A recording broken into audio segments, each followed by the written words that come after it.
This summer, the inaugural high school student symposium on Latina, Latino, and Latin American Studies, or Islas, had their first annual conference at the Lehman College campus in the Bronx. One of our main goals was just to create a space where students could share their research, where teachers from around the city, from high schools and junior high schools, could get together and network among themselves, and also get to know other community-based organizations that are doing great work in the field. There, students spoke on topics such as the Latino experience, immigration reform, and violence in Latin America. My name is Lucy Cruz. I'm from Pan American International High School, and my topic today was violence in Colombia, how violence has affected socioeconomic Colombia during 1980s and 1995. This affects many facts that contribute to economy.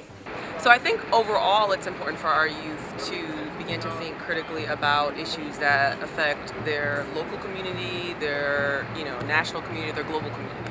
And so this kind of forum is important because it's really starting to get students to think about the things specifically that interest them, which I think that very often in school you have a lot of things that are kind of forced down their throats, and so they don't allowed to kind of have a certain creativity and thinking that would expand their interest and their knowledge in a specific area. One such topic was identity, and some students spoke of their personal struggles with stereotypes. Some stereotypes I've heard was, oh, does your father wear the hat and the little things and little strings and the curls, and that all Jewish people go to temples. And also, they don't shower as much as an average person would bathe, which I took to offense because I'm pretty sure I'm clean as much as everyone else.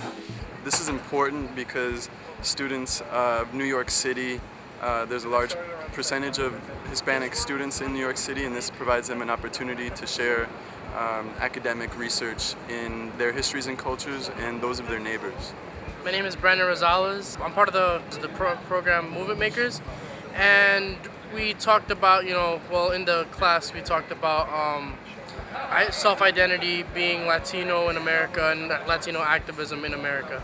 The reason why I entered Movement Makers was because in high school, middle school, elementary school, you always hear the story about, the Europeans. When growing up, you listen about the civil rights in the 1950s, you always hear about black and whites, and you never hear much about, where the Hispanics took place. I remember in 5th grade, I asked my history teacher, where was the Hispanics at this time? He didn't know. So I really wanted to know where my culture fit in American history. And what we talked about was the story La Prieta, which is a story about from what I took from it, self-identification. It's called La Prieta by this author named Gabriela Anzadula. And it's an essay that she wrote about the different conflicts she had growing up in her life, growing up as a woman, growing up as a feminist, someone identifies as gay, someone identifies as Latino, and sort of like all these issues that she faced growing up and how she dealt with those. I stand behind whatever threatens our oppression. I stand behind whatever breaks us out of our bonds, short of killing and maiming. I stand with whatever and whoever breaks us out of our limited views and awakens our atrophied potentials. I'm not Mexican, I'm Puerto Rican, Salvadoran, but still, for some reason, everyone believes that all Spanish people are Mexican. So I was Mexican growing up. It hit me hard because I didn't know I guess I knew who I was, but I wasn't proud to be who I was, being Hispanic and all.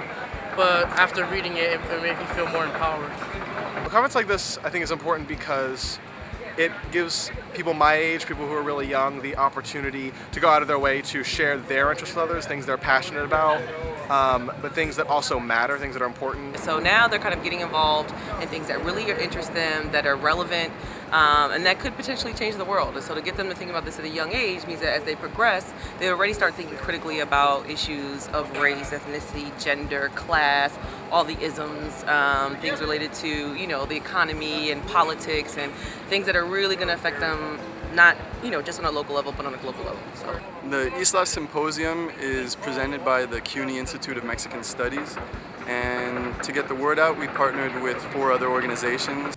Next year, Islas hopes to take steps toward expanding their conference, but before that, they took a little time out to take a different kind of step.